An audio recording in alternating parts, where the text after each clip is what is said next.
و در اینجا مؤلف رحمه الله تعالی گفت اعلم رحمك الله انه يجب علينا تعلم اربع مسائل. گفت بدون الله تو را رحمت کند، الله تو را رحمت کند. در معنای اصلی این یک دعا است، یعنی الله گناهان گذشته را بیامرزد و بر تو توفیق و راهنمایی را نصیب روزی بگرداند، موافقت بگرداند و تو را شامل رحمت خود قرار بدهد تا به مقصدهای نیکویت برسی و از مانعها نجات بیابی. مؤلف در اینجا رحمه الله تعالی اولا دعا میکند، طالب علم را بیدار میکند، بدون میگوید، سپس برایش دعای رحمت میکند، الله تو را رحمت کند، تا اینکه شخص گوش میدهد این علم را ضروری بداند و نسبت آن علم به اهمیتی و بی‌پروایی نکند، زیرا این علم استواری دینی هر فرد مسلمان است. پس رحمت الله دو نوع است. نوع اول رحمت همچون صفت ذات الله سبحانه و تعالی. الله رحمان است و صاحب رحمت فراگیر است. رحمت او بیشتر از غضبش است، چنان که در حدیث صحیح از رسول الله صلی الله علیه و ثابت شده است. پیامبر فرمودند که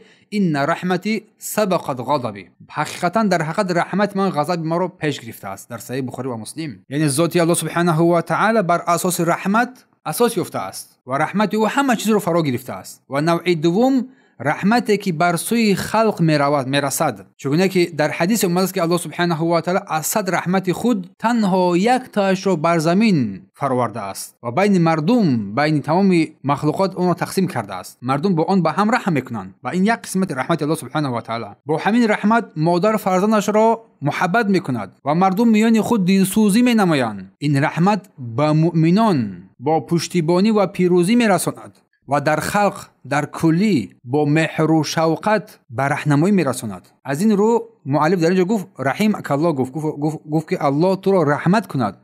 از بزرگترین دعاها به شمار میرود. پس رحمان اسم و صفت ذاتی است که نشان میدهد که الله صاحب بحری بی پایان رحمت است و رحیم باشد، از آن بحر موج را به سوی مخلوقاتش میرساند. پس این نشان میدهد که رحمت الله متعال اصل و اساس است و غضب الله سبحانه و تعالی تنها بر اساس حکمت ظاهر میگردد.